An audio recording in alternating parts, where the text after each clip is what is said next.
Welcome to അവരേക്കായ് മേള. ഇന്നലത്തെ ഷോർട്സിൽ ഞാൻ ഇതിനെക്കുറിച്ച് ചെറുതായി ഒന്ന് സൂചിപ്പിച്ചിട്ടുണ്ട്. ഇന്ന് അതിൻ്റെ ഡീറ്റെയിൽ വീഡിയോ ആണ് ഇടുന്നത്.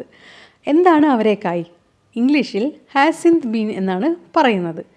കന്നഡത്തിലാണ് അവരേക്കായ് എന്ന് പറയുന്നത്. നമ്മുടെ നാട്ടിൽ ഇവനെ അത്രയ്ക്ക് പരിചയമില്ല അല്ലേ? ഞാൻ തീരെ കണ്ടിട്ടില്ല. പക്ഷെ ഞാൻ പണ്ട് ചെറുപ്പത്തിൽ കർണാടകയിലുള്ളപ്പോൾ ഒരുപാട് ഇത് കഴിച്ചിട്ടുണ്ട്. ബീൻസിൻ്റെ ഫാമിലിയിൽ തന്നെ ഉള്ള ഒരാളാണ് ഇവൻ. ഈ കാണുന്നതൊക്കെ സ്വീറ്റ്സാണ്. അവരേക്കായ് കൊണ്ട് ഉണ്ടാക്കിയ പലതരം സ്വീറ്റ്സ്. മൈസൂർ പാക്കുണ്ട്, അല്ലാത്ത പേര് അറിയാത്ത കുറേ സാധനങ്ങളുണ്ട്. ജാമുനുണ്ട്, ജിലേബി ഉണ്ട്, അങ്ങനെ പല സാധനങ്ങളുണ്ട്. നമ്മൾ ഇതൊക്കെ വാങ്ങി ടേസ്റ്റ് ചെയ്ത് നോക്കി.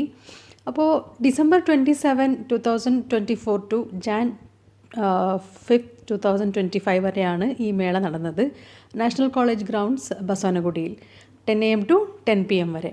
അപ്പോൾ ഇതിൻ്റെ പ്രധാന ഫീച്ചേഴ്സ് എന്ന് വെച്ചാൽ ഫുഡാണ്. പിന്നെ എൻ്റർടൈൻമെൻറ്റ് ഉണ്ട്, ഗെയിംസ് ഉണ്ട്, ലൈവ് പെർഫോമൻസസ് ഉണ്ട്, പിന്നെ പാർക്കിങ്ങിന് നല്ല സൗകര്യമുണ്ട്, പിന്നെ സ്പെഷ്യൽ കൗണ്ടേഴ്സ് ഫോർ സീനിയർ സിറ്റിസൻസും കൂടി ഉണ്ടായിരുന്നു.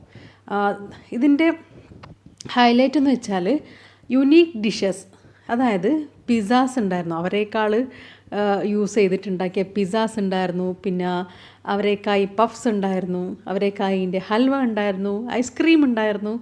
അങ്ങനെ പലതും പലതരം, അതായത് 125 ടൈപ്സ് ഓഫ് ഡിഷസ് ആണ് ഇപ്രാവശ്യം അവർ ഇതിൻ്റെ ഭാഗമായിട്ട് ഇൻട്രൊഡ്യൂസ് ചെയ്തത്. കാരണം ഓരോ വർഷവും ഇവർ പുതിയ എന്താ പറയുക, പുതിയ കണ്ടുപിടുത്തങ്ങൾ ഇതിലൂടെ എന്തെല്ലാം ഈ അവരേക്കാൾ കൊണ്ട് എന്തെല്ലാം പുതിയ ഫുഡ് ഐറ്റംസ് ഉണ്ടാക്കാൻ പറ്റും എന്ന് റിസർച്ച് ചെയ്തിട്ട് അവർ ഓരോ വർഷവും അവർ പുതിയതായിട്ട് ഇറക്കുന്നതാണ്. എല്ലാ കൗണ്ടേഴ്സിൻ്റെ മുന്നിലും ഒരുപാട് വലിയ ക്യൂ ഉണ്ടാവും. അപ്പോൾ ഒരു ക്യൂ നിന്നിട്ട് നമ്മൾ അവസാനം ജിലേബി വാങ്ങി. പിന്നെ ടിഷ്യൂ നമുക്ക് പ്രധാനമാണല്ലോ. ഹൈജീൻ എന്ന് പറയുന്നത് നമ്മളെപ്പോഴും മെയിൻറ്റെയിൻ ചെയ്യേണ്ട കാര്യമാണ്. അപ്പോൾ നമ്മളിപ്പോൾ കൈയൊന്നും കഴുകാൻ പറ്റില്ല അവിടുന്ന്. അപ്പോൾ നമുക്കൊരു ടിഷ്യൂ ഒക്കെ യൂസ് ചെയ്തിട്ട് ഭക്ഷണം അവിടുന്ന് കഴിച്ചാൽ നമുക്ക് ഹൈജീൻ്റെ ഭാഗത്ത് ഒരു എന്താ പറയുക, നമുക്കൊരു സമാധാനം ഉണ്ടാവും. അപ്പം അങ്ങനെ ജിലേബി കഴിച്ചു. ഭയങ്കര ക്രിസ്പിയും ഭയങ്കര ടേസ്റ്റി ആയിരുന്നു. അതേപോലെ തന്നെ ഗുലാബ് ജാമുൻ വാങ്ങി. അതും ഈ പറഞ്ഞ പോലെ തന്നെ ടേസ്റ്റി തന്നെ. ഇതിൽ എന്താ പറയുക, ടേസ്റ്റിൻ്റെ കാര്യത്തിൽ ഒരു വിട്ടുവീഴ്ച ഉണ്ടായിട്ടില്ല. എനിക്ക് തോന്നിയ കാര്യമാണ്. കാരണം അത്രക്കും ടേസ്റ്റി ആയിരുന്നു ഫുഡ്.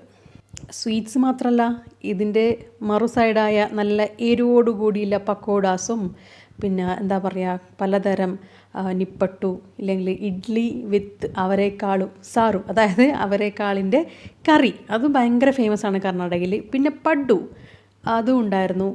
അതിൻ്റെ കൂടെ കോമ്പിനേഷനായിട്ട് കറി ഉണ്ടായിരുന്നു. പിന്നെ കുറേ ചാറ്റ്സ് ഉണ്ടായിരുന്നു. അങ്ങനെ പല സംഭവം ഉണ്ടായിരുന്നു. ഇവരാണ് ആ ഇരിക്കുന്ന കണ്ടില്ലേ, അവരാണ് ഇതിൻ്റെ മെയിൻ ആൾ. അതായത് ഇവരൊരു കൺസെപ്റ്റിലാണ് ഈ ഒരു അവരേക്കാളും മേള എന്ന് പറയുന്ന ആ ഒരു പ്രോഗ്രാം സ്റ്റാർട്ട് ചെയ്തത്. അപ്പോൾ ഇപ്പോൾ അവരെ മോളും കൂടി അത് ഏറ്റെടുത്ത്, അപ്പം അവരെ ഫാമിലി ആയിട്ട് തന്നെ ഇത് നന്നായിട്ട് കൊണ്ടുപോകുന്നുണ്ട്. ഇത് കണ്ടില്ലേ, പാസ്ത വിത്ത് അവരേക്കാളും, ഇത് പുതിയൊരു പരീക്ഷണമായിരുന്നു. പിന്നെ ക്രീം ബണ്ണുണ്ടായിരുന്നു. അങ്ങനെ വ്യത്യസ്ത സാധനങ്ങൾ. പ്രധാനമായിട്ടും ഇവർ കർഷകർക്ക് ഹെൽപ്പ് ആവാനും കൂടിയാണ് ഇത് ചെയ്യുന്നത്. അതായത് കർഷകർ നേരിട്ടിട്ട് ഇവർക്ക് ഈ ഒരു അവരേക്കാൾ എത്തിച്ചു കൊടുക്കുന്നുണ്ട്. അപ്പം അതിലൂടെ അവർക്കും നല്ല വരുമാനം കിട്ടുന്നുണ്ട്. ഇവർ സ്റ്റോളും സംഭവങ്ങളൊക്കെ നന്നായിട്ട് നടക്കുന്നുമുണ്ട്. ഈ കഴിക്കുന്നത് നിപ്പട്ടു എന്നാണ് പേര്. അവരേക്കാളും നിപ്പട്ടും ഭയങ്കര ക്രിസ്പിയും ഭയങ്കര ടേസ്റ്റും ഉണ്ടായിരുന്നു. ആ ടേസ്റ്റ് കൊണ്ട് തന്നെ നമ്മളൊരു പാക്ക് വീട്ടിലേക്ക് വാങ്ങി. ഇത് അല്ലാത്ത കുറേ കാഴ്ചകളാണ്. കഴിഞ്ഞ വർഷം നമ്മൾ പോയിരുന്നു, അതുകൊണ്ട് തന്നെ ഇപ്രാവശ്യം നമ്മൾ പോയി. കാരണം ഫുഡ് എന്ന് പറയുന്നത് നമുക്കൊരു വീക്ക്നെസ് അല്ലേ. അപ്പോൾ ഇവരാണ് നേരത്തെ ഞാൻ പറഞ്ഞവരുടെ മകൾ. അപ്പോൾ ഇവരും കൂടിയാണ് ഇത് ഓർഗനൈസ് ചെയ്തിട്ട് ഇങ്ങനെ കൊണ്ടുപോകുന്നത്. ഇപ്രാവശ്യം ഒരു പുതിയതായിട്ട് കണ്ടത് ലഗേജ് ലോക്കേഴ്സ് ഉണ്ടായിരുന്നു. അത് ഭയങ്കര കൗതുകമായി തോന്നി. കാരണം സേഫായിട്ട് ഇതിൽ ലഗേജ് നമുക്ക് വെച്ചിട്ട് അതിൽ സ്റ്റോർ ചെയ്തിട്ട് നമുക്കത് ലോക്ക് ചെയ്തിട്ട് പോകാൻ പറ്റും.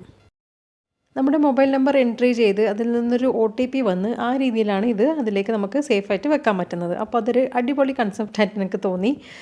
പിന്നെ ഇതിൽ വേറൊരു കാഴ്ച എന്ന് വെച്ചാൽ പാനിപൂരി ഇല്ലെങ്കിൽ മസാൽപ്പൂരി. അതെല്ലാം നോർമലി നമ്മൾ ഈ ഒരു മസാൽപ്പൂരി കഴിക്കുന്നത് എന്താ പറയുക, ഗ്രീൻ പീസ് മസാലയോ ഇല്ലെങ്കിൽ ചെന്ന വെച്ചിട്ടെല്ലാം കഴിക്കാറ്. ഇപ്രാവശ്യം അവിടെ കണ്ടത് അവരേക്കാൾ വെച്ചിട്ടാണ്. ഇത് കണ്ടില്ലേ, ഇവരിവിടുന്ന് ലൈവായിട്ട് പ്രിപ്പയർ ചെയ്യുന്ന കുറേ സാധനങ്ങളാണ് കാണുന്നത്. അപ്പം മുകളിൽ നല്ലൊരു ചന്ദ്രനും കണ്ടു. അപ്പം നല്ല മഞ്ഞ് വീഴുന്ന സമയമായി. ഓൾമോസ്റ്റ് രാത്രി 9-9:30 സമയമായി. പക്ഷേ തിരക്ക് കണ്ടില്ലേ, അതിന് യാതൊരു കുറവും ഉണ്ടായിരുന്നില്ല. അപ്പം മൊത്തത്തിലൊരു കാഴ്ചയാണ് ഈ കാണുന്നത്. പലവിധ സ്റ്റോളുകൾ, പലവിധ ആൾക്കാർ എല്ലാവരും വന്നിട്ട് ഇത് എൻജോയ് ചെയ്തിട്ട് കഴിക്കുന്നുണ്ട്. അപ്പോൾ എല്ലാവർക്കും വീഡിയോ ഇഷ്ടപ്പെട്ടാൽ do like, share, subscribe. Thank you.